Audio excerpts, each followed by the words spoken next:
Well, hop on to my flying Nimbus, because we really should get going. You mean I can actually ride on this thing without falling? Well, sure, but you do have to have a pure heart. Oh, that's okay. When your dad's the Ox King, you always behave well. I'ma kick back and have a good time. Drama free, that's how I live my life. Inhale high, enjoying the vibes. Got no time for bullshit in my life. I'ma kick back and have a good time. Drama free, that's how I live my life. Inhale high, enjoying the vibe. Got no time for bullshit in my life. Super Saiyan with this flow. Like Vegeta, my heart stay cold. Smoking on that Saiyan, bro. Feeling like I'm on a Nimbus cloud, yo. I just want it all, I just wanna ball. Wanna go to the mall, not care about the cost. Puffin' on the dopest dope, in a sweet or raw. Hella high, singing catchy songs. My mind stay floating, smoking on this potent. Got my mind constantly going, has me going slow motion. Wanna be sipping Arizona tea, rolling up the finest weed. In San Diego, by the beach, living how I should be. I'm just trying to live my life, so my blunt and stay lit. Fuck all the drama, that's my mindset. Feeling good, just vibing. You can catch me smiling. I'm up in the clouds, I'm flying. Got no time for no bullshit or lying. I'ma kick back and have a good time. Drama free, that's how I live my life. Inhale high, enjoying the vibes. Got no time for bullshit in my life. I'ma kick back and have a good time. Drama free, that's how I live my life. Inhale high, enjoying the vibe.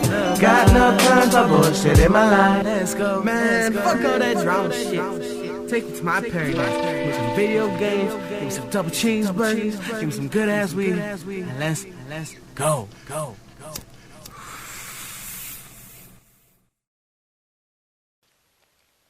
Here we are, another episode of The Artistry of. But you already know that because you clicked on it, or you got a notification, or I sent this to you directly. Yo, check out this episode. You're like, oh man, what episode am I checking out? Well, here we are. What's been going on? Well, you know, guys, I like to post on Wednesdays. I actually record on Wednesday, and after recording, that's when I upload. Now, I wanted to do an episode. I've been wanting to do this episode for probably like 2 or 3 weeks, right, since the last one, because I wanted to. Maybe I would say take a week off because you guys know how the serial killer stuff is, and on me anyway. Like I just went too deep, right? And I'm like, oh man, I gotta take a second before I jump back on a saddle, right? Your boy get rocked around. So that's pretty much what's been going on. Now, what I am going to talk about Wayne Williams and Samuel Little, and I just want to make sure that that's his name. I know it's Sam or Samuel, but I'm not sure if it's Little or whatever. But again, I mean, this stuff I can't use this. Let me introduce you to Bo Miles, a unique and likable guy. Everyday life, friends and family makes up the artist's dream.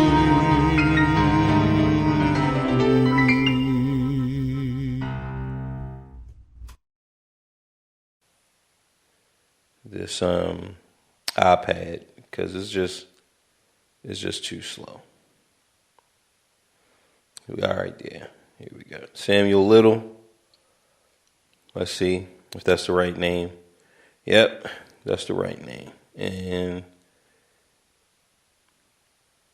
60 confirmed, 93 confessed, which he's pretty thorough, right? Now, these are black serial killers, but we're also going to touch on BTK a little bit, like not extensively, but we'll touch on a few other killers as well, because we're looking at the introduction, and not even just the introduction, but the evolution of using DNA, and I would say just modern police tactics. And now these tactics can range from looking at your Instagram posts, looking at pictures that's in the back, looking at other social media, right? So just looking at your social media posts, whether it's Snapchat or it's just a whole amalgamation of things, which, it's crazy, right? But on the dark side of it, right? Because all of these things that police use, then criminals use them as well. The same tactics, right? Because we're just ordinary people. We don't know which way to go, right? So it's just weird, but you never think of it like that. And then, like this book, I have a few books, but the one that I'm using as a reference right now is the Big Book of Serial Killers. And like I said, I have a few of them, and like I'm not even sure if this might be the one that's like, it's like huge. It's in like alphabetical order, and they just have a whole bunch of killers that you never even heard of. And they even have like some killers, I think like the most craziest stories, like you just can't even believe. And these are the ones that's coming out of like South America. Right? And it's like, man. So then you start to think like, okay, so what is causing this serial killerness?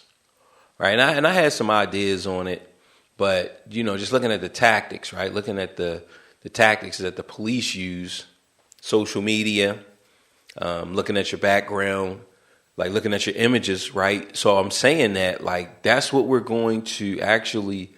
So we're seeing it with gangbangers.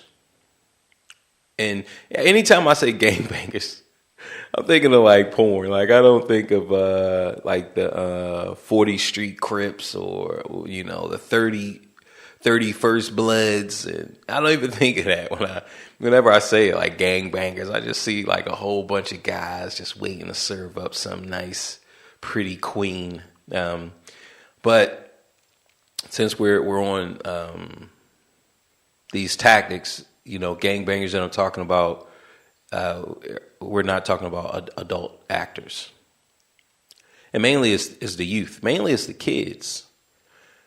So they're using these tactics already, right? Our kids, they're looking at getting a drop on your location. They're stalking. So like what they're doing is they're stalking their prey using social media, and then they're going in for the attack. And they're really good. Like these guys are really good. I couldn't even tell you, like, man, how did you get it from that light post? And like, how do you know to go on Google Earth and just like you do I guess you do a search first. You go to Google and you maybe type in that street. Like I don't know, but like these guys are getting accurate, and they're able to find it on Google Earth and look at the whole surroundings, and then I guess manipulate the camera to match the way that your picture is to get an actual location. These are tactics that the police, and I'm guessing the police have been using, and what I'm guessing just by me talking is that it all comes out in trial. It all comes out in trial. Now, I haven't examined anyone's paperwork, but just as a reference, EOS, I follow him on YouTube. and I've been watching like hood vlogs, right? And watching hood vlogs, you get a chance to see that like all of the like, look, people are cool. Like everybody is cool. Hitler was cool. Like I'm sure if hood vlogs could have did 24 hours with Hitler, you would have saw a side of him that was like, yo, well, man, why the fuck you killing the Jews, man? What the hell is wrong with you, man? So it's like you have to understand, you have to acknowledge that all people are good, right? At the very core of that person is good, meaning that, okay, if you're like, we're talking about serial killers, right? So eventually, like, we're going to be getting to these serial killers, but I think Henry Lucas, like, he was vile, right? He was as vile as he still had some type of friends, which was another killer. I can't think of his friend's name, but his friend was the one who killed, I believe was the one they believe who killed John Walsh's son, which in turn is the reason why we have like the Code Adam and things like that. Right? And I could just look up his friend. It might be Elmer. Here, let's look. Because, these killers, they have friends, right? That's the whole point. They have friends, and they have friends because there's a part of them that's acceptable. That's like, yo, you're a good person, right? There's a part of them like that. Okay, so let's look up Lucas, and then we'll be able to find his friend. Now, I think there's a couple serial killer teams. Like right now, I'm looking at John Allen Muhammad and Malvoy, Lee Boyd out Malvoy, though they were the DC snipers, right?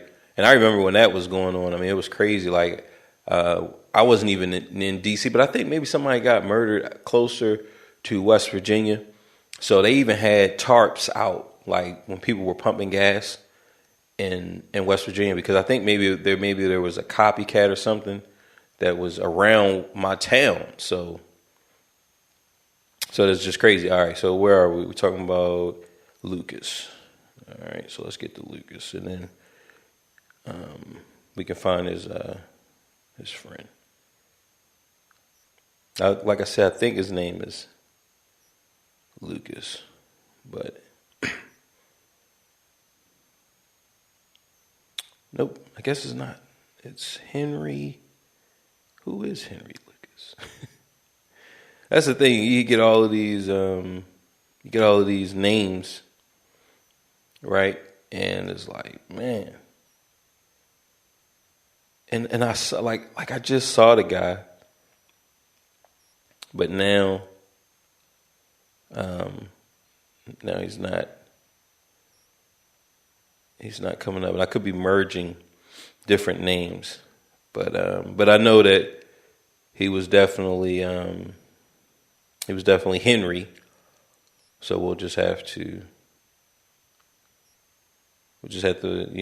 look. We'll have to not worry about it. I could use my phone and get him, because this guy was vile, right? But he had a friend, and Henry Lee Lucas. So I don't know why it didn't come up when I was looking there.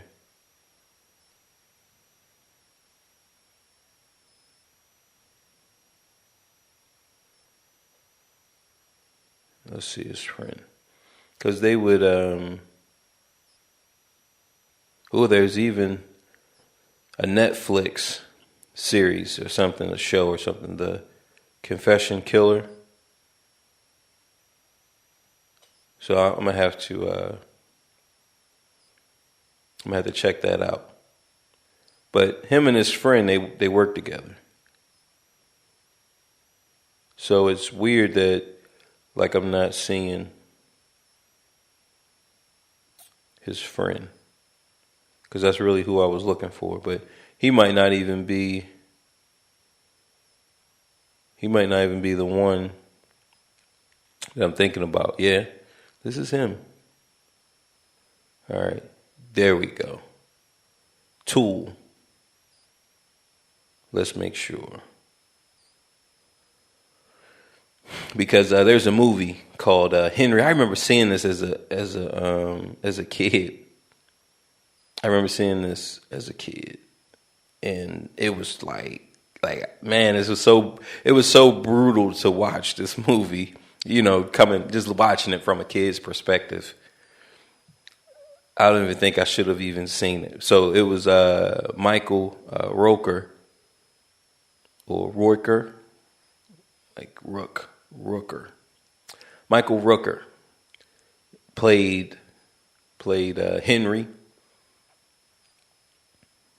and let's see, drug dealer Otis. So Otis. So that was his friend. And I want to say that Otis was the one who they believe killed John Walsh's son. So let's see. Lucas and Otis Toole. All right, so look, your boy, his memory is not as bad as I thought. I definitely wanted to make sure, because I'm just going off of memory, and I'm not going to give all of the details, because I feel like this is a good journey for anyone that wants to look into it further. But I at least want to kind of set us off on the right track. I want to be like, it was John Walsh and Conrad Yellow, right? So it's like, what? So at least we got some of the names, right? But our whole point was that these killers, no matter how vile, right? Y'all know I like that word, how vile, right? This is Halloween, it's close to Halloween. Mom's cooking chicken and collard greens, right? So it's no matter how vile the person is, there's at least one other person who, no matter how you look at it, if they're, people will be like, oh, I was afraid and that's why I hung around, or whatever excuses they give you, but you like that person.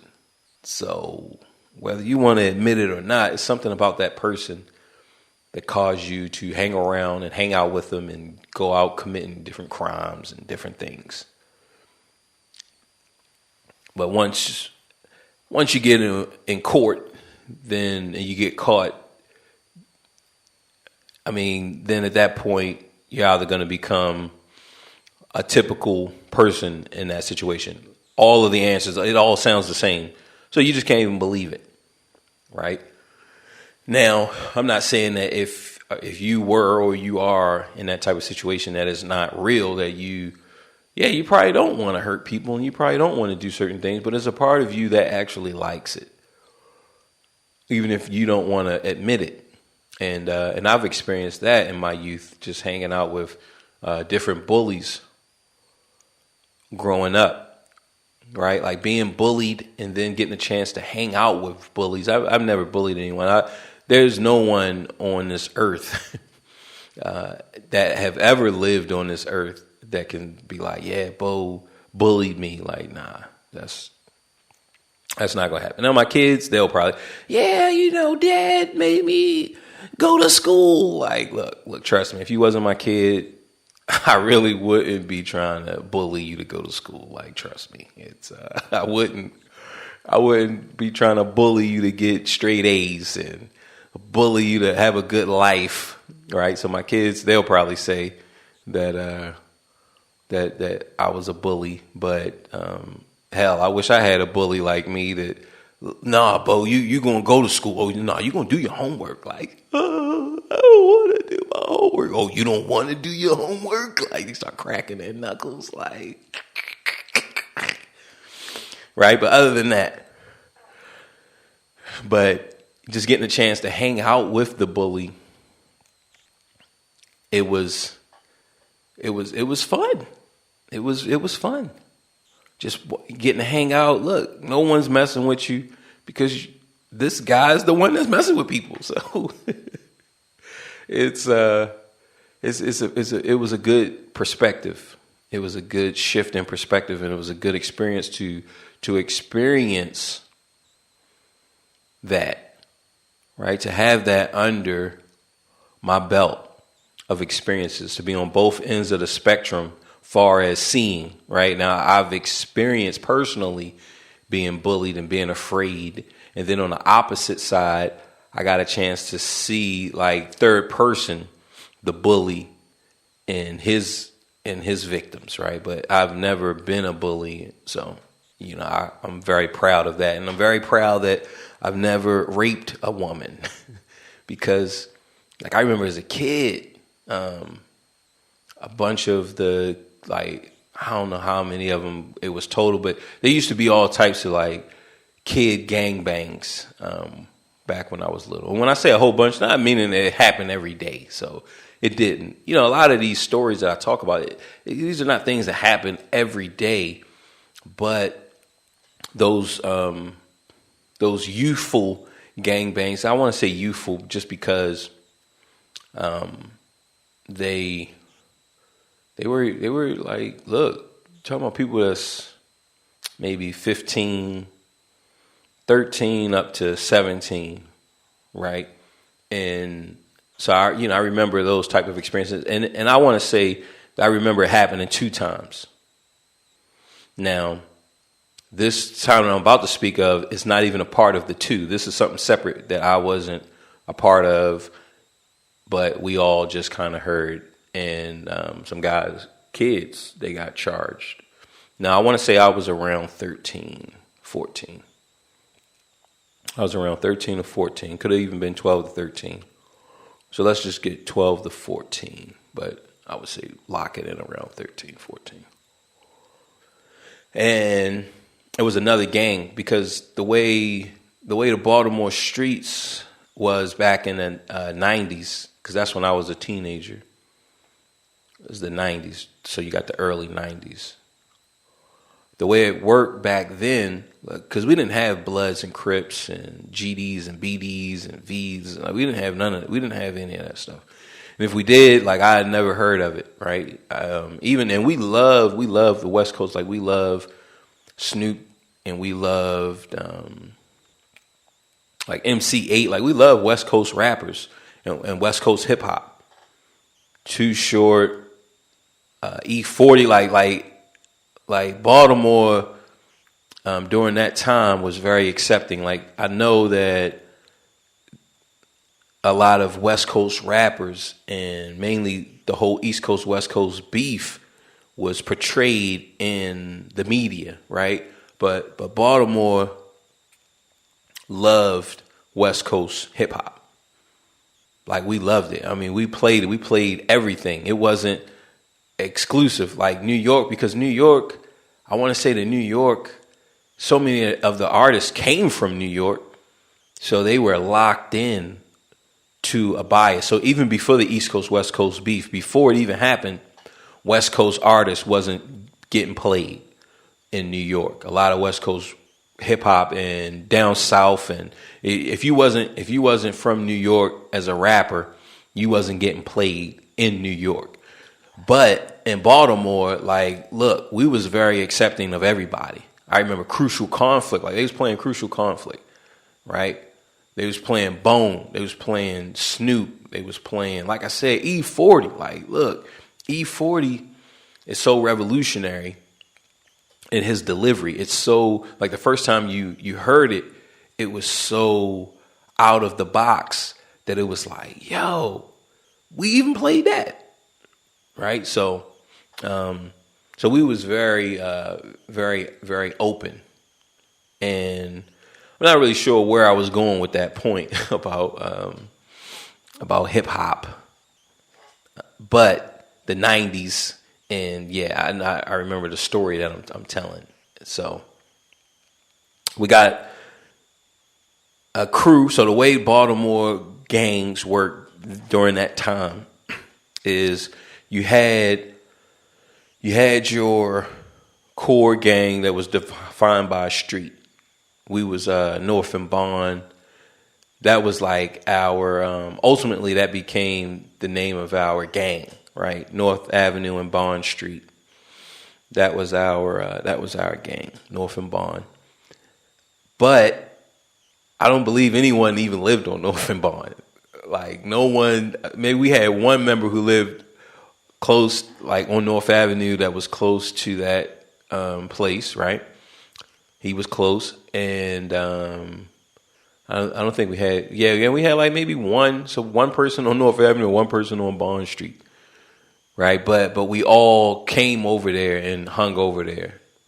So you got North and Bond, and then as we started to expand our territory, what we did was we just linked up and just kind of connected with the other gangs. So North and Bond was pretty solid, I would say, all the way down to Federal and Dallas, which was Fed and Dead. Fed and Dead was they was like a money making gang, so it wasn't even like we was just hanging out and occasional fights, but it wasn't nothing serious. But Fed and Dead, like back then, I mean, they were like killers, and they was a big drug spot. I don't know if it was heroin or cocaine or weed. Like I don't know what they sold, because by us being young, being kids, like we didn't sell until later on. But Fed and Dead, like they was huge in our neighborhood, right? So you got Fed and Dead, and like I said, so in between North and Bond and Fed and Dead, you probably have a few other gangs, right? I'm not even sure who would be there, but you're gonna have a few other small gangs or whatever. And then you go past Fed and Dead, and then you get some more gangs. So the way it would work is like we was just building up. We was just building. So you have, I don't know, like to me, like because I wouldn't know the names of these different gangs because they wasn't big. But just far as manpower, I would say we was probably like 100, right? Once you start to add all of these different gangs, we would be like 100, couple hundred deep, right? And that's so crazy. It's weird when you really think about it. It's just kids. Like we're just 13 and 14-year-olds, and I think maybe one of the gangs had like an 18-year-old. He was seen like an old man. Like, yo, man, 18. You feel me? It was crazy. Like he couldn't barely fight nobody, right? And I remember because I don't want to say his name just because I don't want to put him on blast, right? Just because like we always felt like something was wrong with him. Like, yo, man, here we are, 13 to 15. You know, this guy is 18. Like, yo, something wrong with him. Like, and this was our thinking back then. As you know, this is our thinking as a 13-year-old kid. Like, yo, man, something wrong with him. Like, you don't see no 18-year-olds hanging out with us like that. Like, yo, he should be with Fed and Dead. Like, Fed and Dead was older. Like I said, they was getting money, right? So we had connections and ties to those older crews, but the older crews was out hustling, like really hustling, making a lot of money. So I remember that guy, the 18-year-old, like I think he beat up like one of our guys, and you know, we had to squad up and take it to him, right? And so, you know, so that's the terrain. Well, further down, I want to say it was like Preston.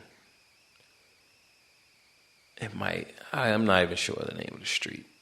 But further down was another gang that we would, in times of war, we would all like come together. And we barely fought each other. Like we really didn't fight each other, but we didn't hang out, right? So if you mess with a girl down there, you was good. You go down there, you hang out, right, with the girl, and you don't got to worry about nobody messing with you. So you can walk from there. And we talking about maybe a 2-mile walk. You could do your 2-mile walk from there all the way back to home base, and you was good, right? But occasionally we might fight, right? We might fight amongst each other, but I promise you this. But so that was the terrain right now, all the way down there. I think we call that the bottom. So the bottom, they had some type of gang bang. Like, I don't know what, like, look, I don't know what they was doing down there.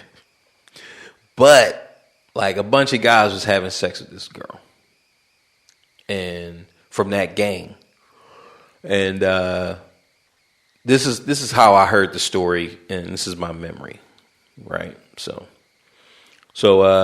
she's having intimacy with a few of the guys, right? I'm not sure how many, but she's having. And then at some point, maybe she wanted to go.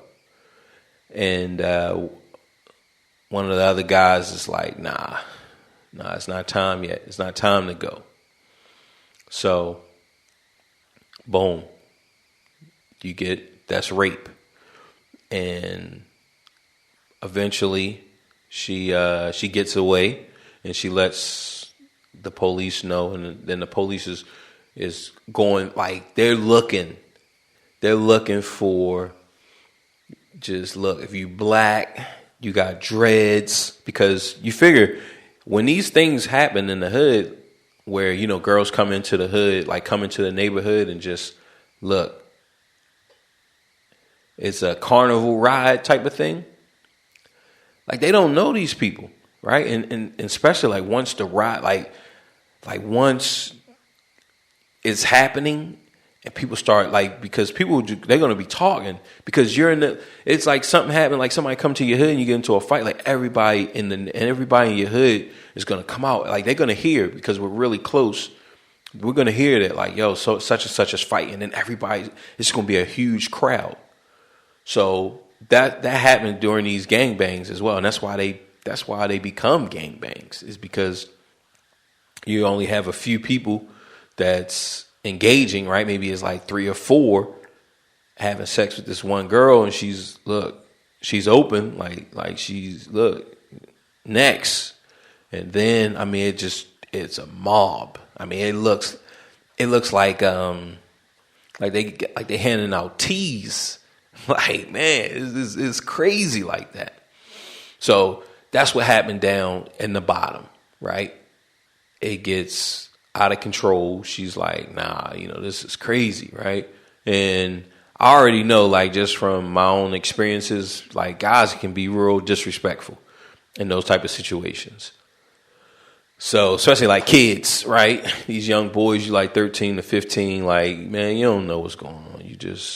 They can be very disrespectful. So it'll turn a lot of the girls off. And that's what happened. Boom. Now she, like I said, reports it to the authorities. The authorities looking for anybody, like not even just the bottom. Now they even, because Norfolk Bond is up top, right? So they even coming up there looking for people with dreads. You got dreads, like, yo, you going in for questioning, you going in for a lineup. She's gonna pick you out. So people start, like, people cutting off their hair, like, I mean, it was just crazy. And I had dreads at the time. And, you know, I'm like, well, I mean, I wasn't even down there. Like, I just wasn't even afraid of the situation. But, I mean, I knew a couple of the guys who actually got caught up in it. And boom, so they get caught up. Boom, now they have, like, for the most part, your juvenile record is going to be sealed. Looking at it now, but like when you was going through it as a kid, like, you like, yo, man, this is bad business. And I don't even think we was even hearing about, like, the sex registry. Like, I don't even know if that even existed back in the early 90s. So you wasn't even thinking, like, yo, you gotta sign up, you got registered as a sex offender. Like, I don't even know how that worked with juveniles, right? But that happened. And just thinking about, like, all right, what's the What's the point? I don't even know, right? But ultimately, it was rough. I don't know what was the point of that story as we're relating. I mean, I can see a connection, but I don't know my exact specific point, right? But where the main thing that I want to talk about with this introduction, I'll be having these grand introductions, is how the technology is being used, right? So now we're talking about the paperwork, right? This paperwork gets out because it has to, far as the investigation, all this stuff is coming out in trial. How they were able to locate the suspect, how they were able to do this, how they were able to do that. And then you got cops who are maybe talking, right? You got dirty cops, which I'm familiar with, right? You got dirty cops, and I can't even look. I can't even say dirty cops, right? I can't even say that. I can't say dirty cops because I feel like all cops, they're all dirty.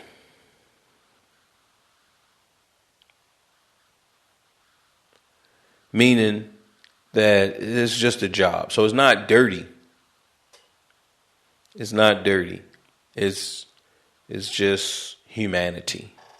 Like we put such regard and like, man, people been watching Saturday morning, especially my generation, watching Saturday morning cartoons so much of good and evil and right and wrong. And it's all about the golden rule. Okay. He who has the gold makes the rules. Like that is the truth. That's truth.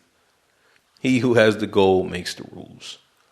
So we all have an agenda, like the government has an agenda. And when you go against that agenda and you go against that system that's been established, well, then now you're breaking the rules, you're breaking the law. But without a government, then there is no rule, there is no law, right? It's only the ruling force.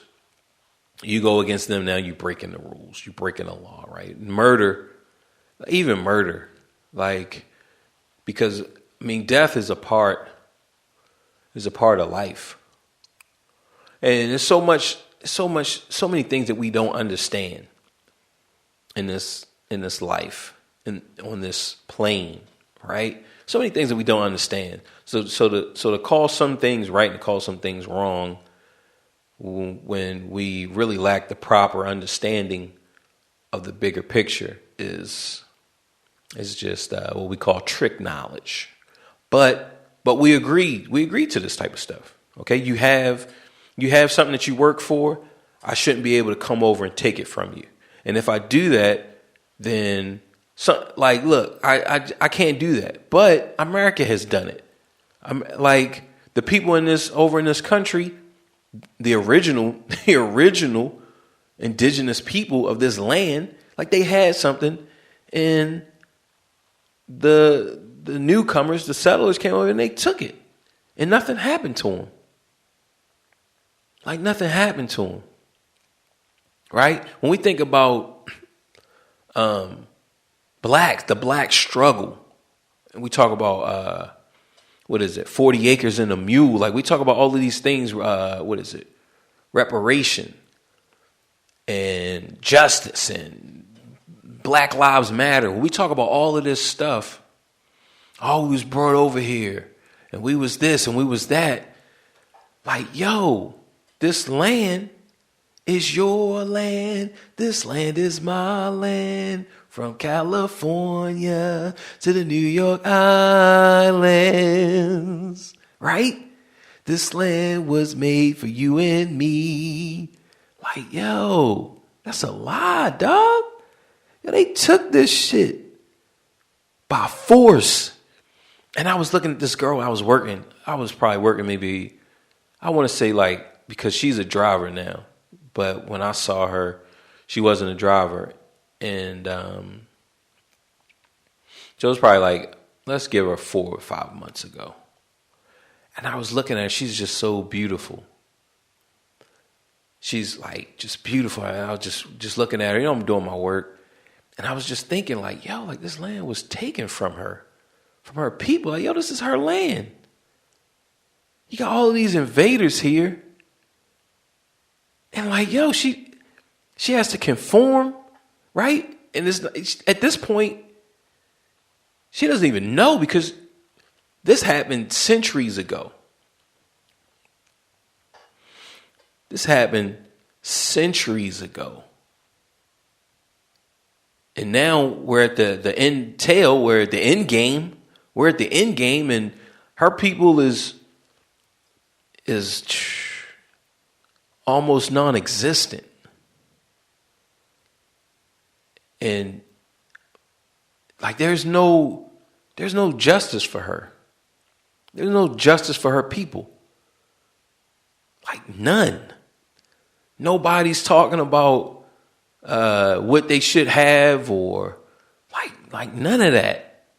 You got people in this country who've never even seen somebody who was original to this land, meaning that they got here first, right? But if you just think of that, look, they got here first. All right, you got here second.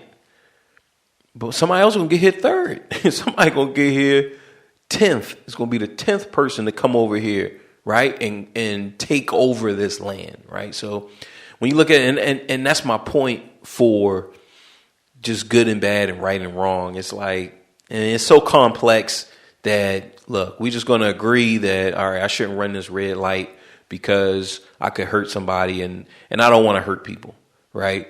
But on the bigger picture, it's far greater than I can even understand, right? It's far greater than that. Causality just is just greater. It's greater than my mind can even fathom. Like if you got, I want you guys to really just imagine $1 trillion and pick a room. Like pick a room and then put $1 trillion in it. Like I know personally, I can't even imagine what that would look like. Like I can't imagine what that would look like, right? We think of Scrooge McDuck. DuckTales, ooh, do every day that I make it DuckTales. Do when nature looks behind you, there's a stranger out to find you. Right? You think of that, and you just think of that big, huge vault. Like he had a huge vault, and it was all of these coins, and he used to go swimming in it, right? And it's like, man. So that was coins. If you filled all of that up with hundreds, that would be more than $1 trillion. But that's my point, that $1 trillion just with hundreds is like, it's going to be a lot. I can't even imagine, right? Now we can do the math on it. That's the good thing about humanity. And that's what, like, even just exploring these serial killers, you get to explore humanity. Like, that's what you get to explore. The vast gambit of humanity. So from one extreme of humanity is being able to figure out the distance between the earth and the moon and the earth and the sun and all of the different stars, like being able to figure that out just from the human mind. Like, man, that's so crazy. Like that's beautiful. Like, it's not even just crazy. It's beautiful that people are able to figure that stuff out. And then on the other spectrum, you get down to these serial killers, right? And we don't even know. We don't even understand it. We don't even understand it. But we romanticize about it. I can't say that that's beautiful, right? But I guess I have to say that that's beautiful as well. Just the same as that person or the group of people that actually figured out that we're in a galaxy, that this is the Milky Way, right? Like, just like, man, that is crazy that the human mind was able to do that. But on the same token, the human mind is also able to kill just millions of people right? And when you bring it down on a serial killer level, right? You're able to kill hundreds of people and not get detected or not get caught, or I mean, it's just, it's not beautiful from the victim standpoint, but just looking at humanity as a whole, that's a part of humanity as well. And people don't really like to take it. Well, I can't say people, but some would not like to acknowledge the animal side of man, which man is an animal. But it's like, nah, I ain't no animal, right? Then boom, now they ready to kill. You try to say, I'm an animal, I'll kill you. Like, oh yeah, that's definitely animal-like. That's the only thing is, at least the animal, it doesn't matter what I said to the bear. I just was in his vicinity. He or she felt threatened or hungry or whatever reason they're gonna cook up, and boom, now I'm a meal, right? Now they about to shit out these Under Armour pants I got on. So just looking at the gambit of it, right? Now you got these cops, or you got the paperwork, you got whatever, but no matter what the cause is, people on the other side of policing are now hearing of these tactics that's being developed, right? And law enforcement, when you think of the FBI and the CIA and police departments and all of that, I mean, they have graduates, right? They have people who go to school, and this is this is the crazy thing about it. They go to school, they go to Harvard, they go to the best colleges in the world, and they go and become FBI agents. They go to the best schools, and they go to the military, and they go and they get all of this training to become, right, to catch the criminals. But what happens is just like, I think this is why I love Tekken. I love fighting games. I love chess. Like, I love anything that competes, where you compete against a person, because once a person hits you with a technique, when you're really trying to win and try to beat them, you're going to study that technique, and you're going to incorporate that into your own game. So by the FBI agents going to Harvard, right, and by the Marines and CIA and all of these elite special task forces and all, like, by all of them doing all of this studying, they're actually improving on criminality, right, or criminology, which I'm saying it from a criminal's perspective. Like, so it's like you're lifting. So you're lifting only with your right arm, but because you're lifting with your right arm, and occasionally once the right arm gets so tired, you gotta set that weight over on the left arm. Boom, the left arm gets stronger as well, because the left arm is actually lifting because the right arm is pushing down. So as society grows in one facet, right? They grow with the FBI studying, they're studying. It is just so funny to me that they study and they I can't wait to get out in the field and catch some criminals. But each criminal that you catch, you're actually teaching other criminals what not to do. And for me, like, I love that because people think they're so smart. Like, they think they're so smart. They do. And I like those type of victories for the underdog. I love that. Right? I love that. I think the biggest thing that the rich, and the rich knows this, because that's really what it's about. It's not about race. It's about wealth. The wealthy you are, like, the more status you have in the world. like Elon Musk, I think they say he's a trillionaire, right? He's like he surpassed Bezos or whatever, right? Because of this Hertz deal. He's a trillionaire. So let's say he's a trillionaire, right? Now, that opens up a lot of the country. Like if you think of the most violent places in the world, right? With the proper mentality, Elon Musk can go to the most violent places in the world and like be good, be safe, be like, oh, look, these are my peeps. What's up? I mean, y'all want beef? Come holla at, come on down. Like he could go, like Elon Musk can go to Afghanistan right now and just boom, be good. Look, holla at me, holla at your boy. Elo, I'm here, baby. Like, and people don't understand that, but like, yo, that's real, right? So money and all of these things, Zuckerberg and Bill Gates, like he be taking pies to the face. Like people be hitting him with pies, right? He be out, boom, somebody might come up and just pie him in the face. But with the proper perspective, like all of that can be put to an end. Like, he wouldn't, look, getting pied? You think Pablo Escobar was getting pied in the face? Huh?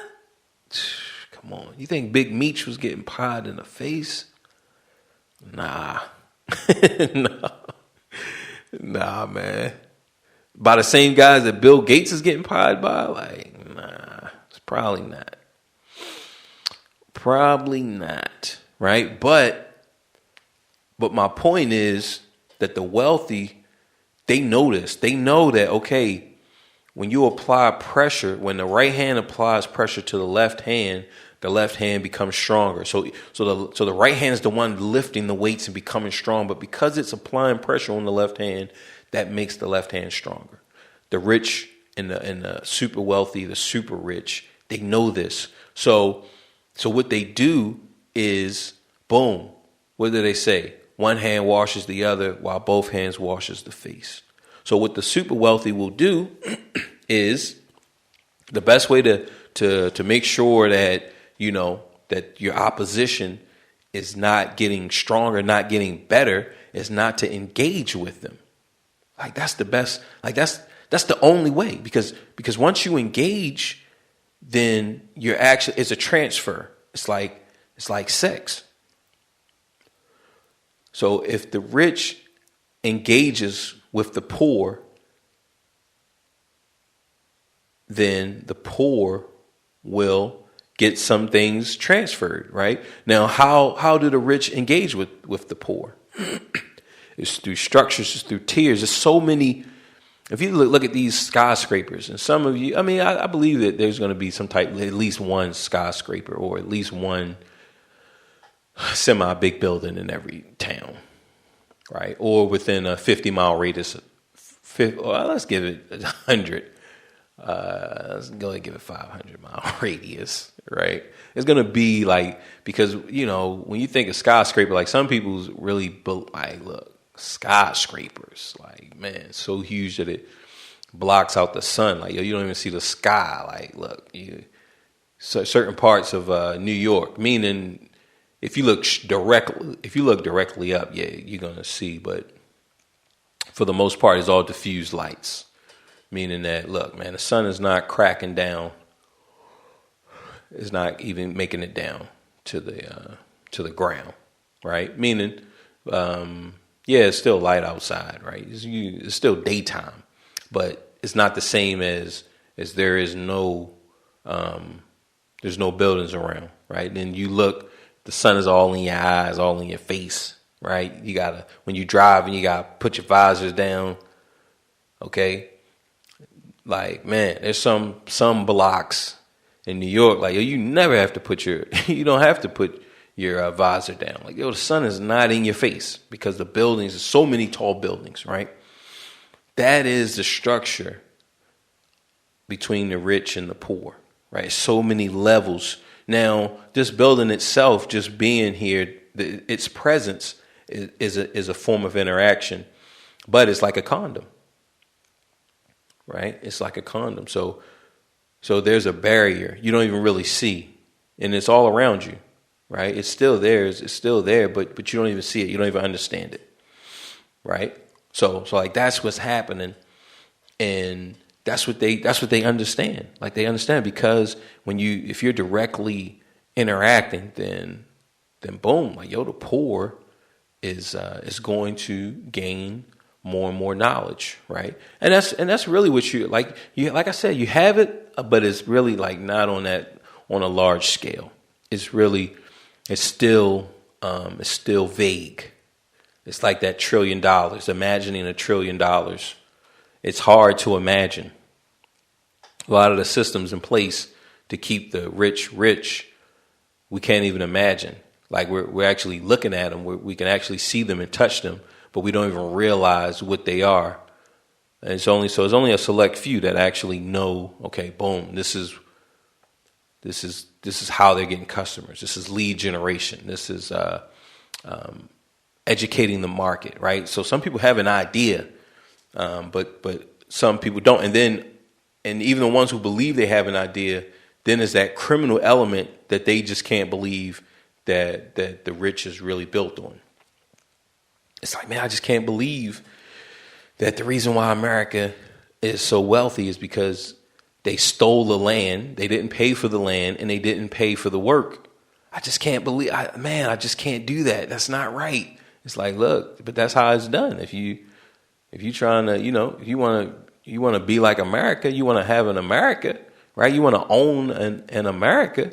Like, that's what you got to do. Go find a company, go find something that someone else already has and take it from them, right? Kill them, take it from them so they can't even dispute it.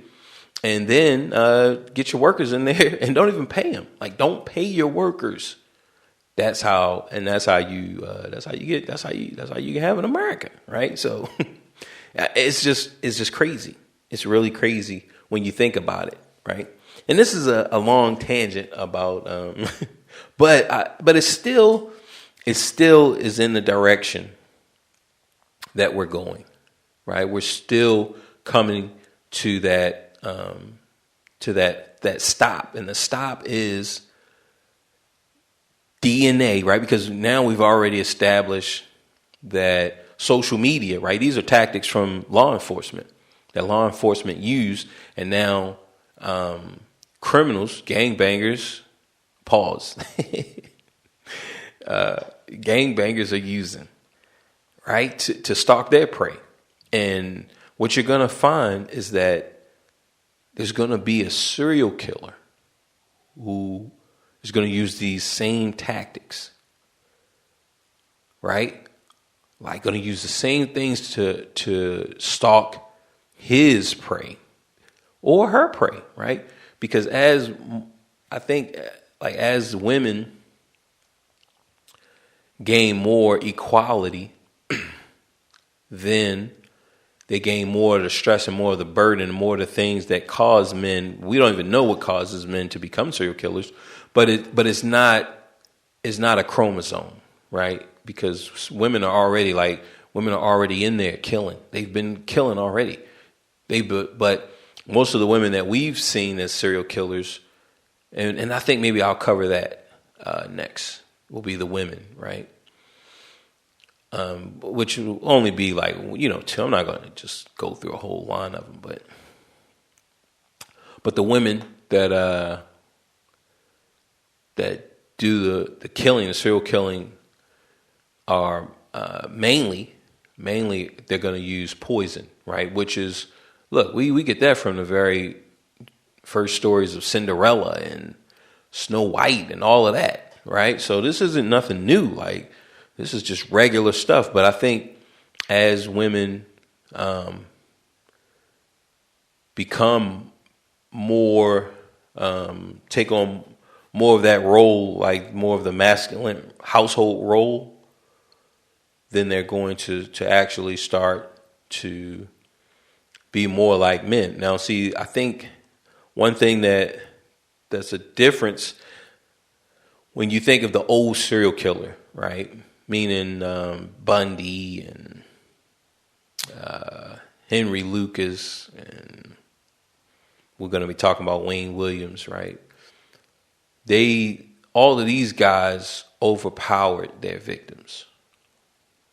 Like they physically overpowered their victims. You got some serial killers that actually they just use a gun, right? The Son of Sam is one who used a gun. But you have more. You have other like we said, Melvo and Muhammad, right? They used the gun. Those the sniper, the DC snipers. They used the gun as well. So you have people who use guns now. Once you start using guns, well then anybody can do it, and that's what we're seeing now, just with all the youth and their killings in the major cities. Like now they have access to all of these guns, and they killing each other, and it's like, man, how the hell they getting all these guns? And I'm not. Look, this is not even going down a conspiracy path for this episode. But the whole point is, like, once people have access, well, then the game changes. So women, they have the ability to go out and start just randomly shooting, or like it's not random. It's just getting fixated on a certain type of man or woman, whoever their prey, and going out and killing them, right? And you just have to believe that it's already happening. It just hasn't reached notoriety. It hasn't reached critical mass to where we're talking about it. But it's happening already. Like you have to understand that it's happening already. Like you just have to understand it. That women, there are women out here in the world. I don't know where they are, but they're out in the world, and they are like shooting. They're like serial killer shooters in the traditional sense of a Wayne Williams, right? And Samuel Little. That's who we're really talking about. And we're saying that, okay, the tactics that the police department and that the FBI and that all of the opposition, the tactics that the ops are using is making others strong and aware, right? So moving on, we have DNA evidence. This is how Wayne Williams was convicted. So Wayne Williams, he is known as the Atlanta child murderer. So I want to say during the 70s, I want to say it's probably like 79 to 81, but it could have even been like 78, right? It was a whole bunch of murders, and like a whole bunch of children being murdered in Atlanta. And this was like I said, 79, maybe 78. But yeah, it was probably like 79. And so a lot of children were starting to come up missing. And they were thinking, because, you got Atlanta, you got the KKK, like, yo, this had to been, like, yo, this might be, KKK are coming in and they're abducting and killing children, right? Like Emmett Till. So, which the people who abducted Emmett Till, I don't know if they were associated with the KKK. I don't want to put that out there because, sometimes people, this is the way they get their knowledge and information. So they might go off in a conversation and be talking and saying, yeah, the KKK killed Emmett Till. And so I don't want to put that out there because then somebody will correct them. But, I don't want them like, yo, man, Bo just sent me out here raw dogging. Like, yo, man, Bo got me out this bitch raw dogging. So, no, the KKK didn't kill Emmett Till, but people were believing and thinking that maybe the KKK came in and was grabbing and abducting these children, right? This is one of the theories. And this also ties to the less dead idea, right, from Sam Little, where it's like, all right, you have this hierarchy in the system. So if you like the number one is like a rich or pretty white girl. So when she dies or she gets murdered or she gets killed, which we see it, with Gabby, right? Which is still sad for anybody, right? And not to even go off on another tangent, but it made me think of Ari Shafir, the comedian. I think he's like a Jewish comedian, and when famous people die, like he'll go on this comedic rant, and it was like a huge backlash. People start going after him, his own kind, meaning comedians, right? His own comedic friends, they're turning on him. Some of them, so some people turning on him, and his point, which I can't say like this is his ultimate point, but one of the points that I got from it was that other people die, and we don't care. We don't give that same type of care to other people, to so-called regular people. But when a famous person dies, then it's like their life is better, right? So he roasts, he just roasts people, no matter who it is, right? He'll roast it. And so this idea of less dead. So Sam Little, he said, look, the number one standard is a young, pretty white girl. So you kill her, boom, everybody's going to be a lot of attention, a lot of media, a lot of this, a lot of that is going to be focused on her. And then you can come on down, right? Come on down. But the less dead, like the very bottom, it's like a black prostitute. Like you kill a black prostitute, like nobody cares. And this was, I think Sam Little was during the, I don't even know what his dates are. We'll look at him. We're going to look at him as well in this episode. But yeah, I think he was getting it in like the 70s, right? During the regular age, the golden age of the serial killers, right? The 70s, birthplace, Los Angeles, city of angels. What is it? Los Angeles, right? So it's like, man. So, he has this tier. Now, we're talking about Wayne Williams. Wayne Williams is killing these black kids. Well, they're close to the less dead. Like I guess they're in the less dead pile because so many of them was going missing during 79 in Atlanta, and nobody was even looking. Like it was like, look, man, these little motherfuckers die every day. Like, nah, they don't. Like, what are you talking about, right? So it's like, look, man, a kid is only going to die because maybe some adult, look, he overestimated his strength, and he, pushed or knocked him down, or he got hit by a car, or it's not like they're just not just going to be just vanishing, right? Kids just don't do that. So I want to say that like a bunch of them went missing before it even hit the attention of the city, right? And the main reason why it even hit the attention is because people started to, bring up these stories and started to speak. Maybe it's the KKK. Now, once that is introduced, then it's like, if it's the KKK, then it's going to be a race riot. It's going to be a race war. It's going to be a riot. They're going to burn down the city again, right? Atlanta's going to burn again. So then they started to bring attention, and the mothers, they never lost that drive. They never lost, forget about my son, forget about my daughter. Like nah, the mothers, those Atlanta mothers, they kept it in the media, right? Well, they didn't keep it in the media, but they kept it in the police ear. Look, man, have you heard any word on my kid? Have you did this? Look, boom, how many more bodies, right? So those mothers they actually formed a coalition, an alliance, and would go to the police department. And look, the number's up to 5, it's up to 10. Like, when are y'all going to speak on this, right?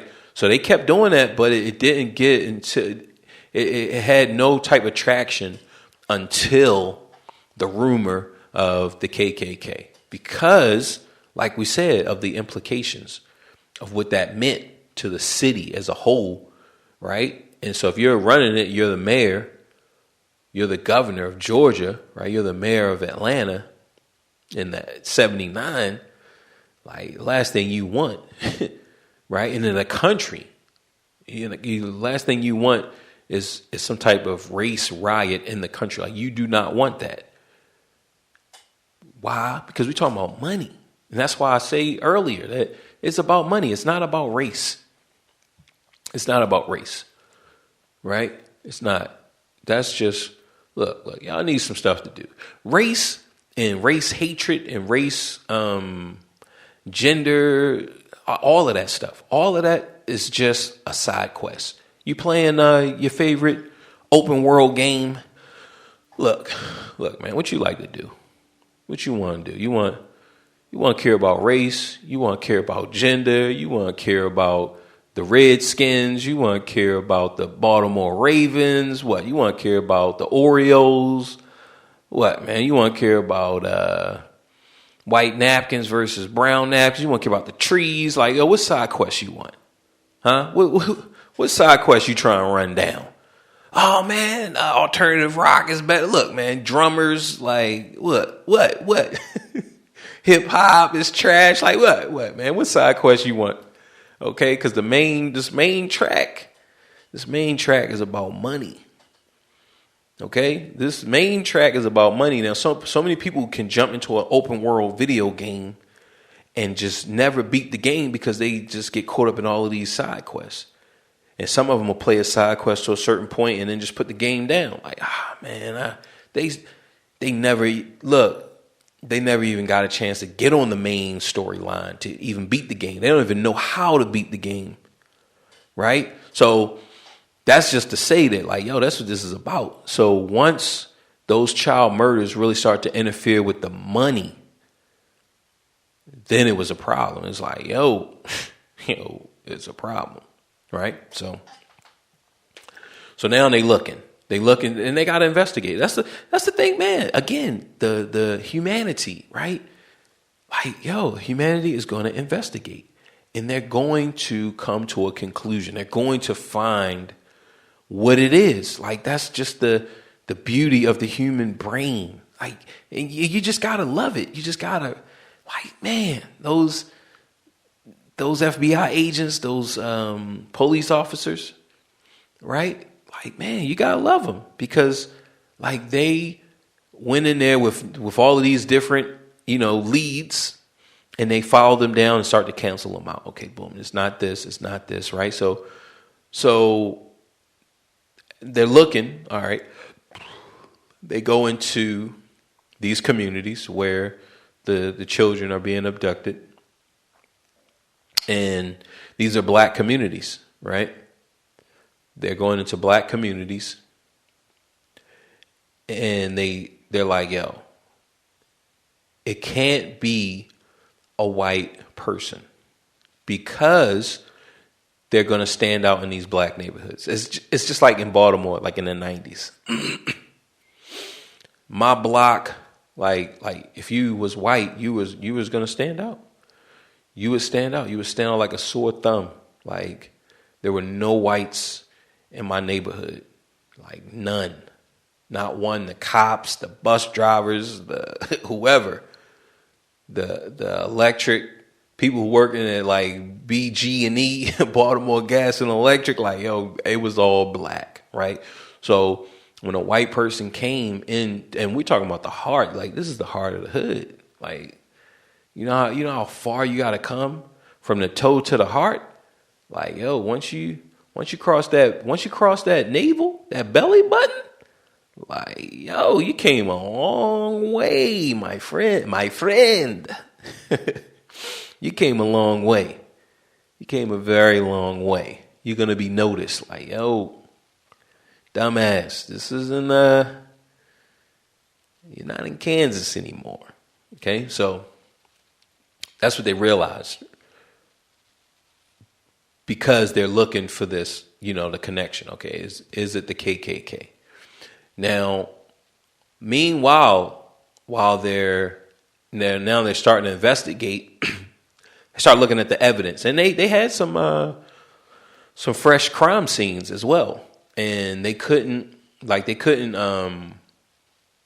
didn't see any evidence, right? Because by this time, we talking about 79, 80. Like, yo, people are aware of police tactics. Like I said, the right hand puts pressure on the left hand gets stronger. So whoever's killing these kids, they're not leaving a lot of evidence. They're not leaving evidence, right? The typical evidence that you would I'm just in the presence. You come to my house like, yo, there's evidence of me living here, right? You go to my job my exact station where I work is going to be evidence of me working there. Even when I'm gone, right? A team comes in, boom. Yeah, this is Bo, right? We found his DNA, we found his fingerprints. Like, yo, he was here. So the criminal, whoever's doing this, whoever's killing these kids, are aware of the tactics that the police made public, right? So look, whoever's doing this, like, yo, this person is aware. This person is aware. He's trying not to get caught, he or she at this point, because we don't know who it is, right? We don't know who it is. If it's a team, we don't know anything. But one thing that we do know now by looking at the environment and looking at, okay, where these kids are being abducted from, one thing that we do know now is that this person cannot be white. Like, we have to accept that. So now they're like, all right, so now we're looking for a black guy. So they're starting to interview people around. Hey, who was the last person to see this kid, right? And eventually, I want to say that the name Wayne Williams comes up, but it's casual, right? They're not thinking, okay, because there's a whole bunch of names coming up. Yeah, it was Tony Black, man. He was I saw him around there with them damn kids. I told her, like, oh man, y'all need to stay away from Tony Black, man. So you're getting all of these different names, right? Oh yeah, look, Robert Kelly over there. He always been touching them damn kids. Like, I know he got something to do with it. It was Robert Kelly, right? So you're getting all of these different names are coming up. Now, Wayne Williams' name comes up, but like I said, we got Blackwell, Black Man, Johnson, Jamal, Trey, Tyrone, R. Kelly. Like, we got all these different names, right? So you know, it's hard to sift through. You just can't just lock in on somebody, right? You're getting so many names, but you're doing you're following through and you're doing your questioning, and I want to say that eventually they do question Wayne Williams, right? He gave a statement, and it was okay. It was all right. Boom, go on, right? Because like they don't know yet. Look, there's nothing that's really saying that it's you, and you're holding up well. So all right, boom, the murders like kick up, and by investigating the scene, they find out that they have some fibers that all of these murders have in common. Well, not all of them, but quite a few. Quite a few of the murders have a fiber. It's like a green fiber. So that's what they collected from.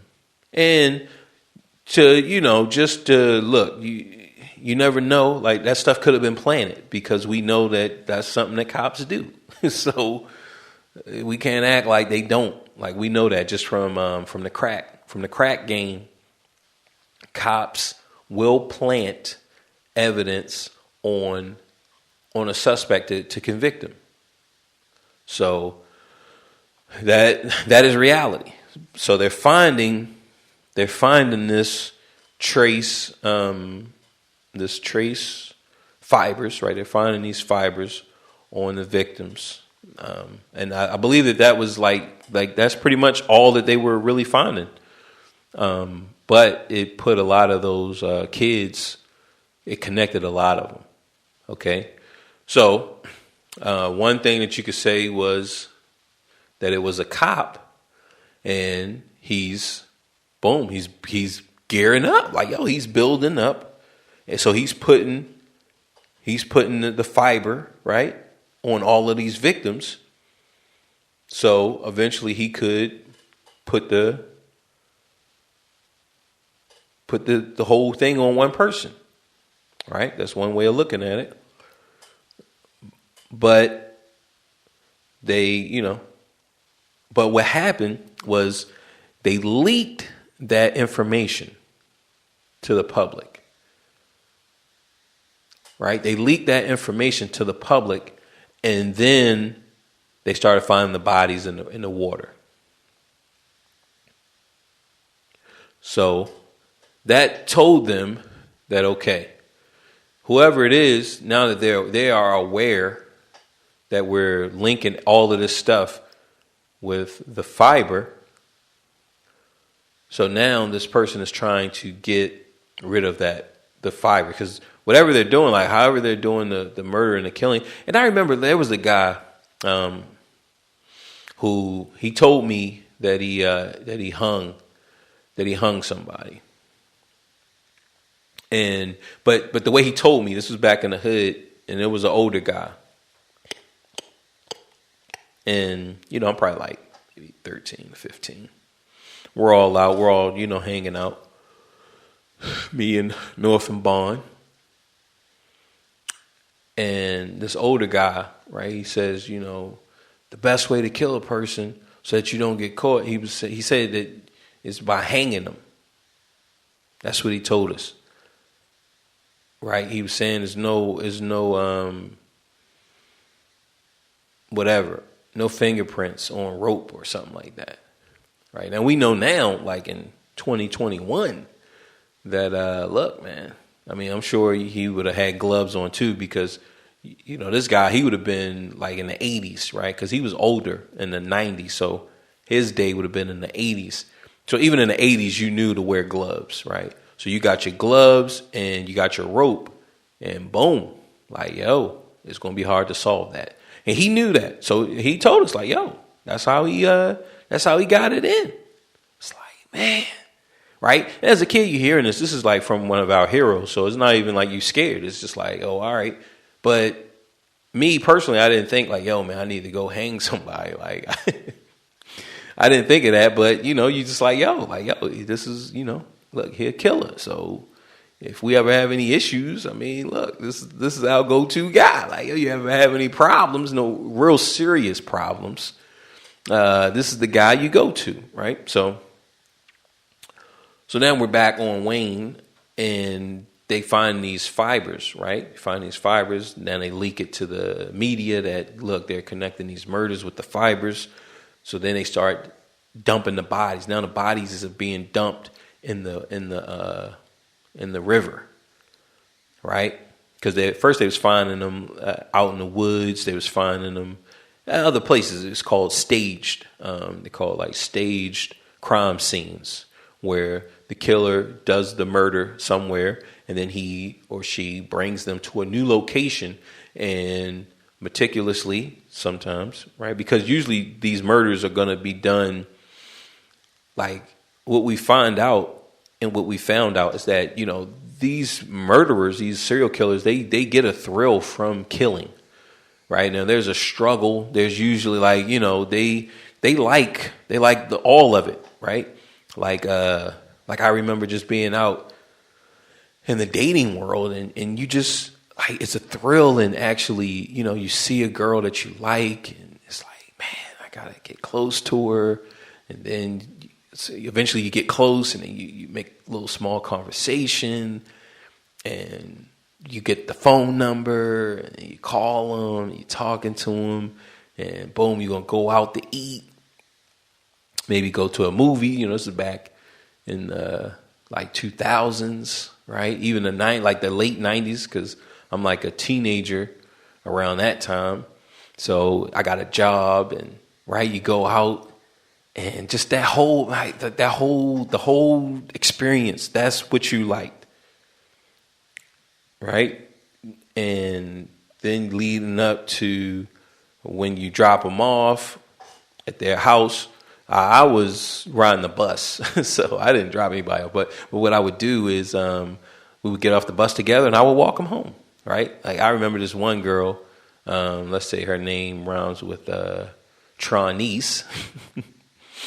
And I remember, like, you know, walking her home. Like I forgot if we went to a movie, and I walked her home, and then like right when, you know, we're at the door, and you know, I'm like, man,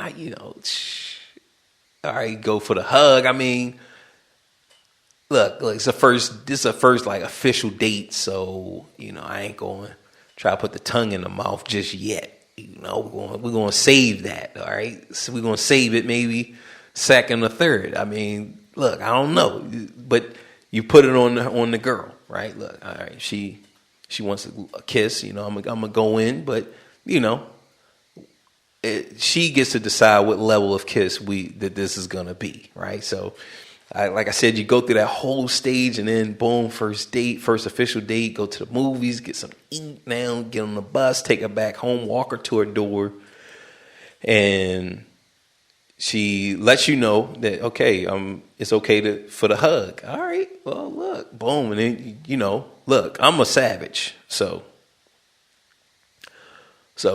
my hug is look, I'm going for that lower back meat, okay? I'm going for the lower back meat, all right? And then boom, and you know, Tronice is she's accepting. Look, this is cool. You like, yo, right? So that whole long drawn out thing, these serial killers, like, yo, they savor, especially the one, like this suspect, because at this point we don't know who it is, but this person, I mean, they're enjoying every moment, like from stalking to actually getting to talk to the child, right, to his victim, to the suspect's victim, to getting the victim in his car, in the suspect's car, right? I just don't want to say he, because we don't know, right? We can't rule women out. Like a part of us, we got to rule them out, because it's like, look, man, some of these boys, they like 13, 14, and like, I just, you know, come on, man. I really don't got no woman being able to you know, subdue a boy maybe with a syringe, right? Maybe they hit him with that one hitter quitter, and boom, right? So that could be a possibility, right? But even that is like, all right, is kind of leaning towards a male that we're looking for. So now we're looking for a black man, right? We X'd out that it was a white man. Now we're looking for a black man. So suspect is savoring all of this stuff after the killing. He is meticulously clearing the body of evidence, right? Wherever this happened at, it was a lot of evidence there. Wherever this stuff is taking place, there's a lot of evidence. Now, where he's staging it, there's no evidence, right? Because since there's no evidence here and it's meticulous, then we just got to know that, look, man, there's a lot of evidence wherever this stuff is taking place. So, boom, you get the fiber. He hears about it now, and they're dumped in the water. So now we gotta, as cops, right, we're trying to catch this guy. We have to put patrols, and the murder's kicked up, right? I think he was like doing one a week. So this guy's like brazy. He brazy blood. And he's just like, he's turned up. This guy's feeling Like he's really giving it to the system and to the people. And he has something against like black children. Right? He has something against black children. And like he's letting us know that, yo, I'm smarter than y'all. Like, yo, y'all looking for me? I'm a dispose. Every week is gonna be a new kid. Like, so he brazy blood. I mean, that's just like, man, like, wow. So now they staking out, and they eventually get a hit. I think, people always gotta be like, hey, it was the last day. They got like, it's the freaking Mighty Ducks out here. It's always the fight. It was the last ending in the last, and he hits a grand slam and got 90 points and was able to win, right? So they say, all right, this is the last days, but the wrap ups is the very last day. And a car, they hear a splash in the water, right? Because they're staking out on these bridges. They hear a splash in the water, and then the lights get on the bridge, car lights turn on, and then it drives over so it's the middle of the bridge. It drives over to the end, turns around, and then goes back over the bridge. So remember, they're watching. So we got it. All right, the lights on. They stop them, and boom, who is it? Wayne Williams. So Wayne Williams was the one driving the car, but they didn't have any evidence. They didn't have any need to stop him, like to hold him, to detain him. They didn't have a reason to stop him, and they let him go. But he's on the radar. So now, they actually eventually they put that out to the public and the media. They're like, yo, we believe that Wayne Williams is the Atlanta child murderer. So like the media and the police and just everybody is on his ass. Like they watching him and they just doing this and that, and they're building up, trying to, get the evidence, trying to get this, trying to get that. And the profiler is like, because, once they establish that, look, this might be a serial killer, then they like, look, we need the resources. We don't have enough resources for this. So they dig in, get the FBI involved, the FBI profiler, because, contrary to movies and stuff like that, the FBI, they're like nerds. The profiler division, they're like book nerds. They just crunch numbers, look at the data, and send out the report. Right? They're not in the field, and they got a gun, and they're the FBI agent, get down, get on the ground. Like, nah, man. They just cook up these reports and they just sending them with the bill. Look, Atlanta, your bill for this. Look, because we're gonna hit you with a $100,000 bill. We're gonna give you 1,000 pages. Okay, so at least you get $100 a page. All right, we're gonna give you. Here you go. So they hit them with the report. So they got the profile, and the profile is saying that, okay, this killer will probably have something close to law enforcement, and probably have a dog, and like he would probably want to be a cop, or right, like just the way he moving, he definitely these are some of the things that y'all should be looking out for. So when they start investigating and looking at Wayne Williams, well, he's fitting the profile. He's fitting it. Like he has a German Shepherd. I think he was telling people that he was like in the military, and he was just like, look, he's like kind of like a cop type of guy, a security guard type of guy. They get him. He's arrogant, right? He's arrogant, and he has a disdain for black children. He said that like the lowlifes that Les did type of theory. He didn't say those words, right? But he was saying, look, the kids who got killed, I mean, they was out at night doing some stuff that they shouldn't have been doing. So they deserve to die. I mean, like, that's how he was saying it. And like that definitely didn't help his case, because it's like, look, man, I mean, you angry at black children, like, oh, black children are getting strangled. I mean, what is it? Strangulation. I think that's how you would pronounce it, strangulation. I'm sure I'm missing some part in that word, but I don't think it'd be strangulation. But all in all, right, to strangle someone is it's an intimate, passionate type of murder, right? Like you feel passion for this person. There's like, look, man, this isn't just just got some Jews over there. We just killing Jews, man. Hitler sent the word out, man. We just killing. Like, look, it's not that. This is something that you really feel strong and passionate about, right? Hitler put the word out, but he's right. I agree, right? So it's like, yo, you real passionate about this, man. Like, what's up? Like, so that's how Wayne Williams is towards these black children. And it's like, yo, that's not helping your case. So they eventually get the warrant to search the house. But of course, look, we already know from his staging that, look, this guy's good, right? This guy's good. But they find, I think they take a few pieces of like carpet and different fabrics and material from his house and the cars and stuff like that.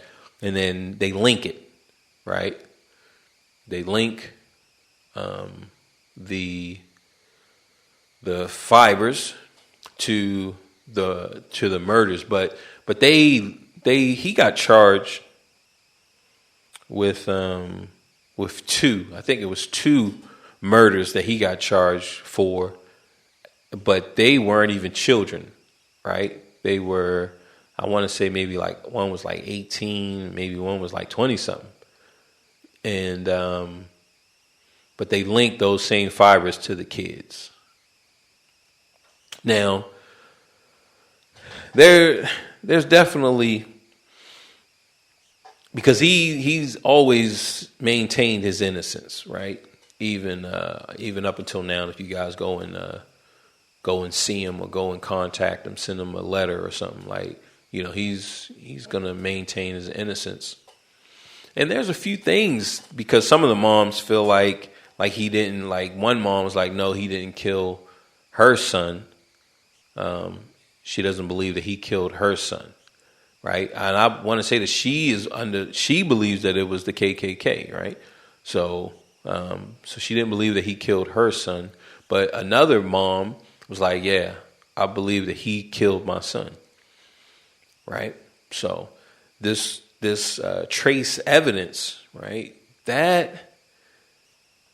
what brought him down. Now, once they presented that to the jury, and mainly his cockiness and his arrogance, because they had him on stand, and I think maybe towards one of the last few days or whatever, they get him on stand, and he went off. He went irate. He's like, oh, you want the real Wayne Williams? And, he goes off on this Custard final last stand, right? He goes off on his last stand, and that's what convicted him. That's how people feel. That is what convicted him. That made people feel like, nah, man, this guy did it. And even when you watch that type of stuff, it's like, yeah, just his arrogance and just his amusement to the whole fact, and his disdain for black children, like that type of stuff. It make me feel like he did it, right? But there's still some questions that I would like. And so if I was investigating, what I would want to know is, because he was hiding under the guise of a talent scout. Right? He was looking for the next Jackson 5. He's looking for the next kid group. He was booking studio time. One of his assistants said that she saw some like deep scratches on his arm which I would look. When was that? Because even if it's that deep, like we're still going to be able to see that. Look, shave his arms. I want to see if I can see the remnants of that. So look. So if me as Bo investigating this, I'm going to look. I need to corroborate that story. Okay. Look. Let's get. I need images of his arms. All right. Because look, like. And this is no offense, right? But this is just ignorance, and I can even have ignorance as well towards another culture.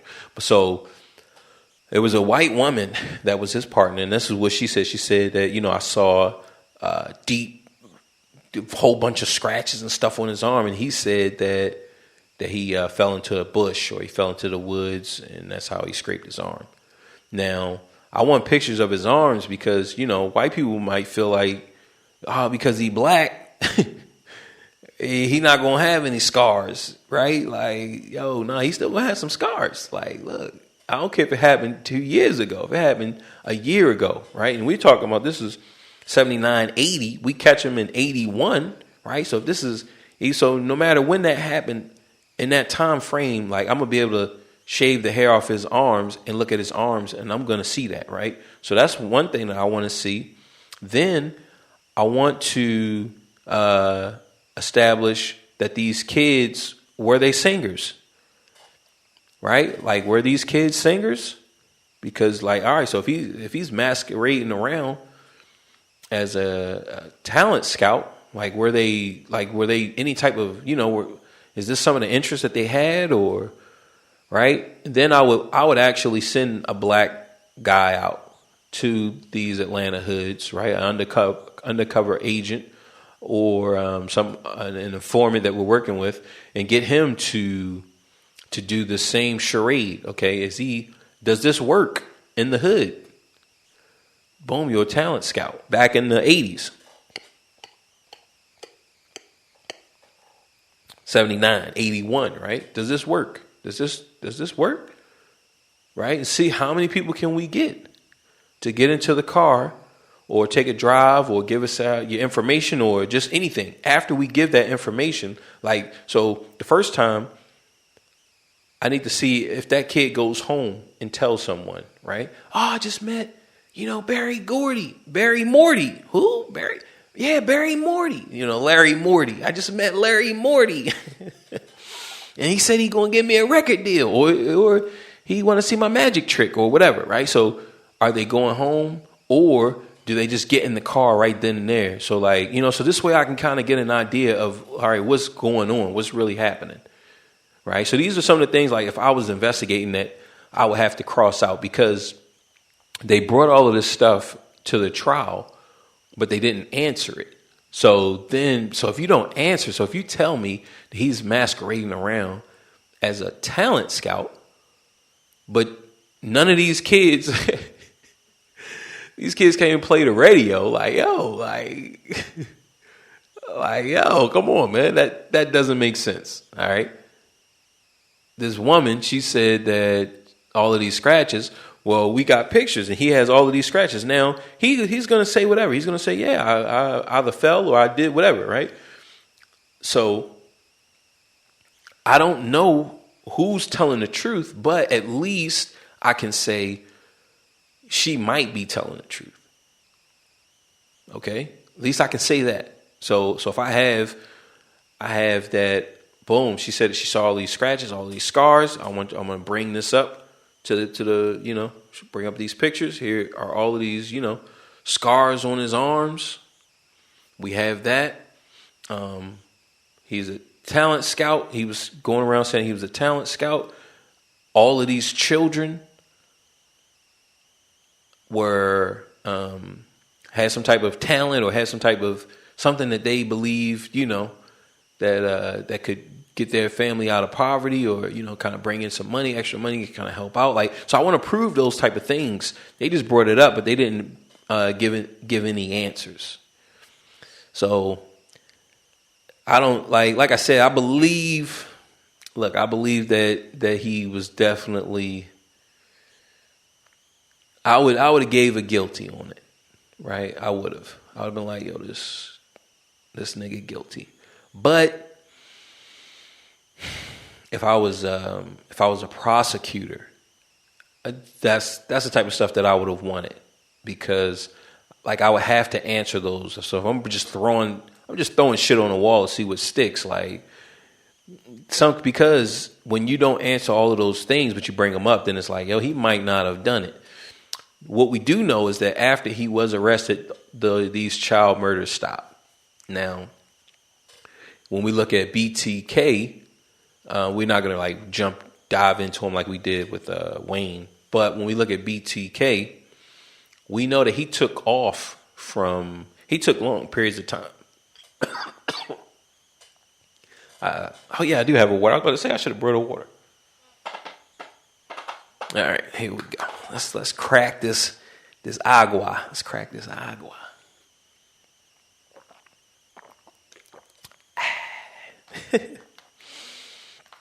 All right, so BTK took some time off in between his murders.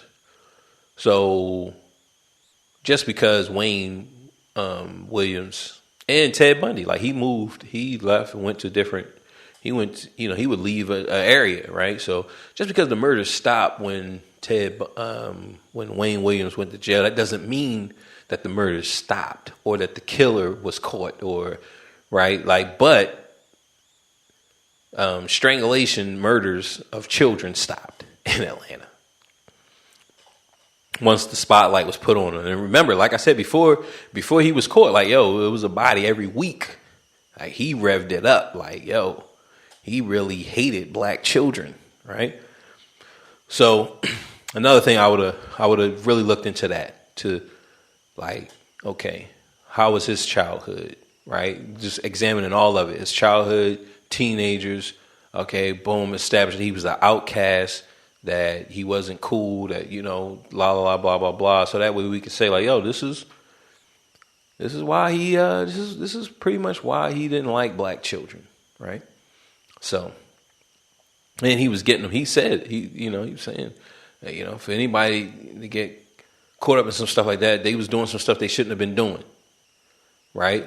So, and so then we got to use those different type of, even with our informant, right? We got to see, okay, what are these kids getting into out here, right? And so that we can kind of get an idea, okay, how he's picking his victims, who he's actually going after, and the rate. Like, okay, boom, we got this decoy right here. He was able to get, boom, this many children in the car using this and blah, blah, blah, blah, right? So that way we can kind of understand and say like, yo, this is how he was doing. This is what he was doing, even though we actually don't have any video footage, but just using the tactics that he used, these are some of the things that we were able to accomplish, right? So that's what I would have done if I was the leading prosecution or the leading prosecutor in his case.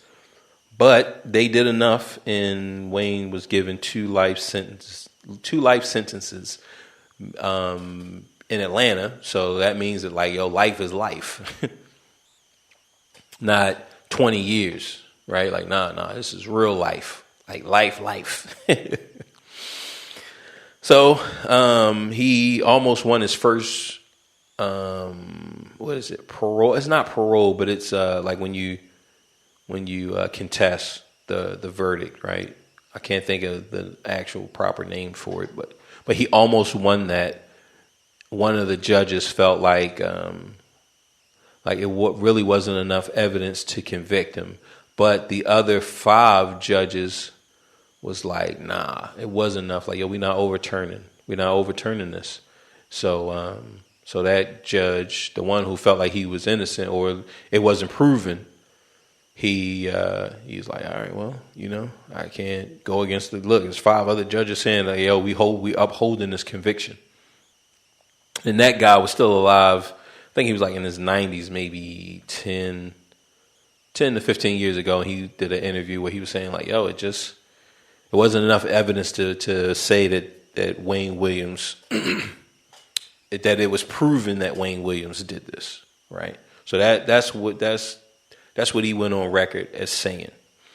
Now, Sam Little, we're not going to spend as much time on Sam Little because, again, we're really looking at DNA evidence. And, man, there was another serial killer, which they found him through, I don't know if they did the Strangler. I can't think of Rodriguez or, I can see his face. I just can't think of his name. He's in L.A. He was like the Night Stalker. Yeah.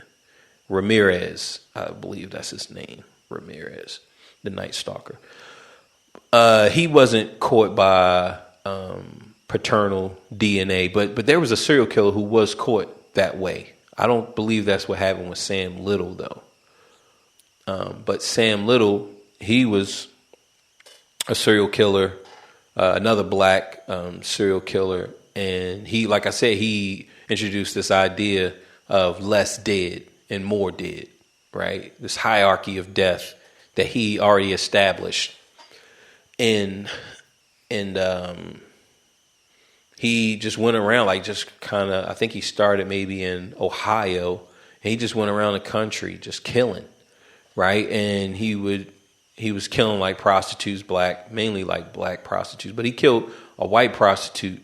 And he actually tried to kill two ladies of the night.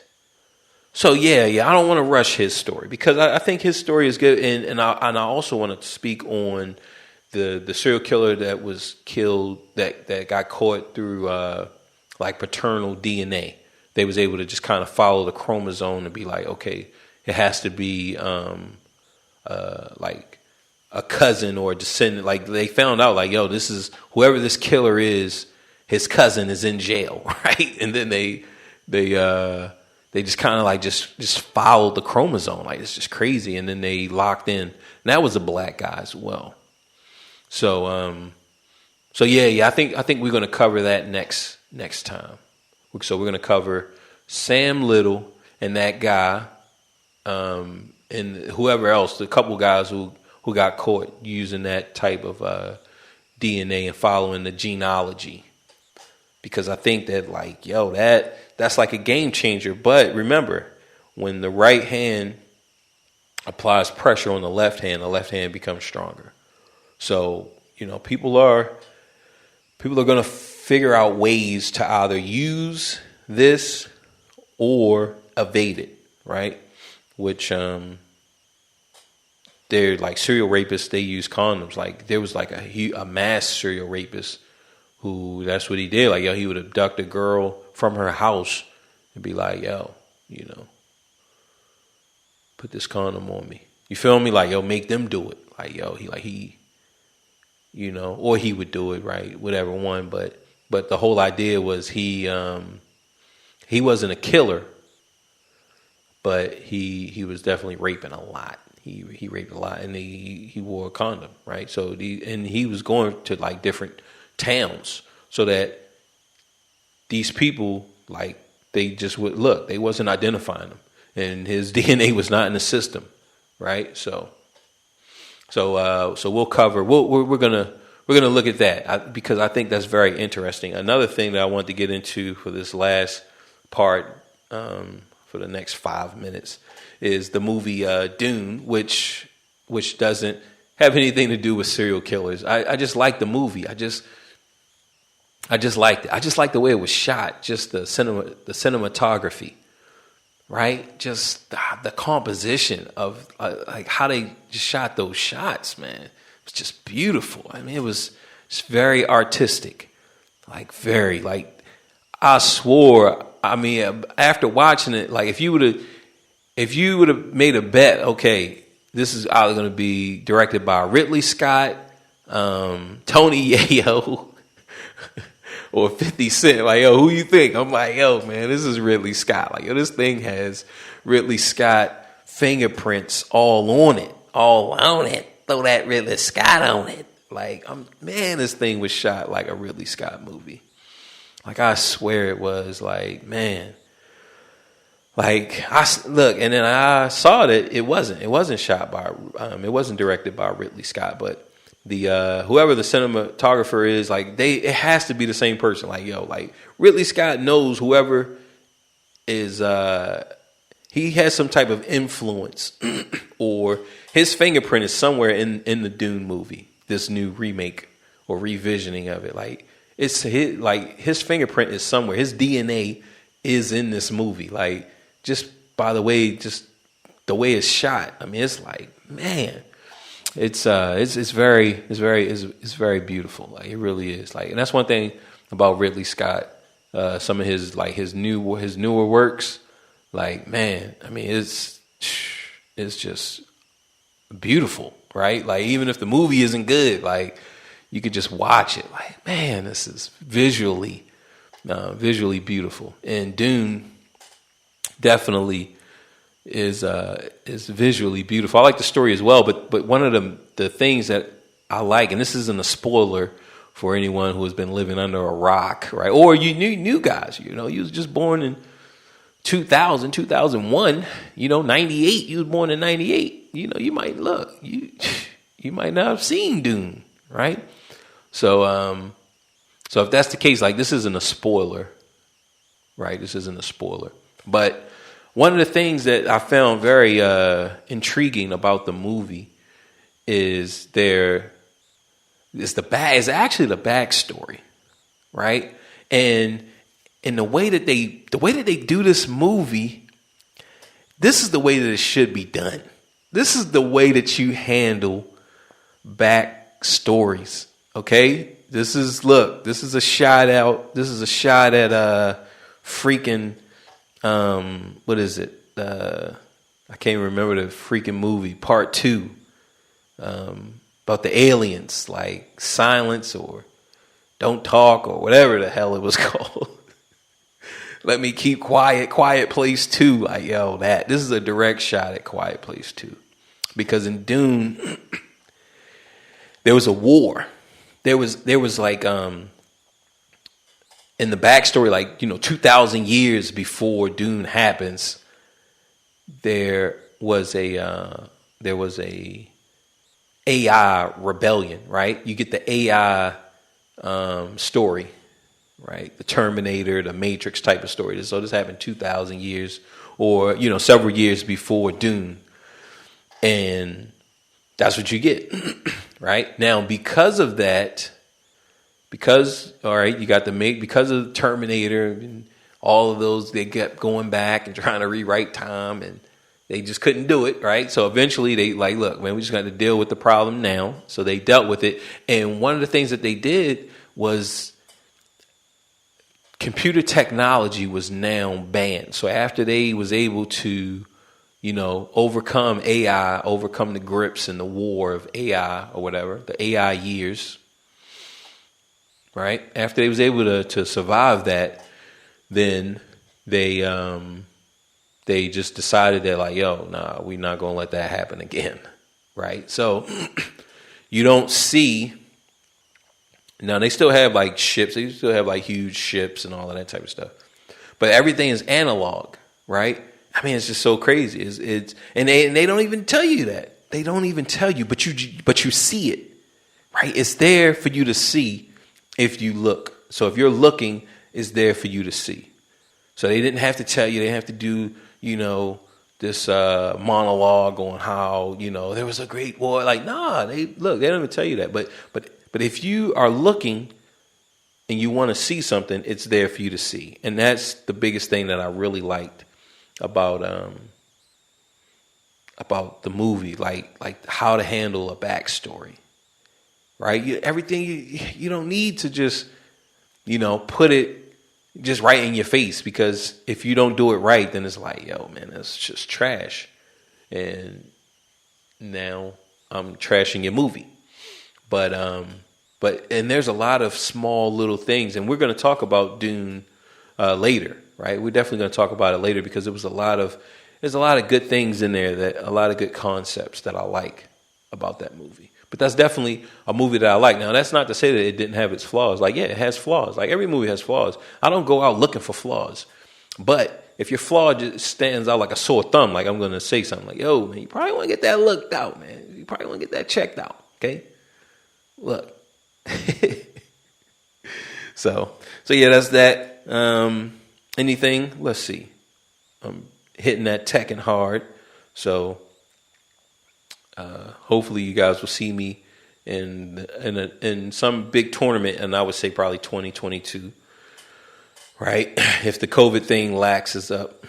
So if we catch COVID lacking, you're going to see me in some tournaments. I definitely expect to win and to carve out a place for myself in the community. So that you got that, and that's really it. The next one we're gonna explore Sam Little, because I want to explore the guys, because this is going to be like two more black people. So 2 more black guys. One of them, like I said, got caught through paternal genealogy and just following the chromosome. That's very amazing. And then we got Sam Little, which is going to be prolific. Like, yo, he's a very prolific killer. But like I said, man, a few of his victims got away to actually confront him in court, and he still got off. So that's weird. So we got him, and we're going to look at some women. So we might do the women in a separate episode, right? So that way, kind of give them their own little thing, and not to just give them the last 5 minutes like we did this Dune movie that I highly recommend. I think it was good, but if you watching, you're like, this is trash. Bo don't know good movies. Like, Bo don't know this. Bo don't know that. Hey, he can't sing and he can't rap. Like, oh man. And his movie selection, what you think about that? Like, oh, so even if you don't like it, it's okay. Like, it's flaws and everything, but yeah, I definitely highly recommend Dune. And that is it. Reese's PCC.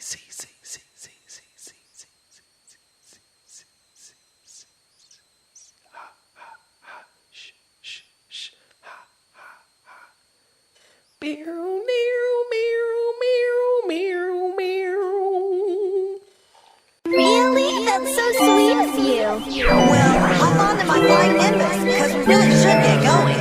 You mean I can actually ride on this thing without falling? Well, sure, but you do have to have a pure heart. Oh, that's okay. When your dad's the Ox King, you always behave well. I'ma kick back and have a good time. Drama free, that's how I live my life. Inhale high, enjoying the vibes.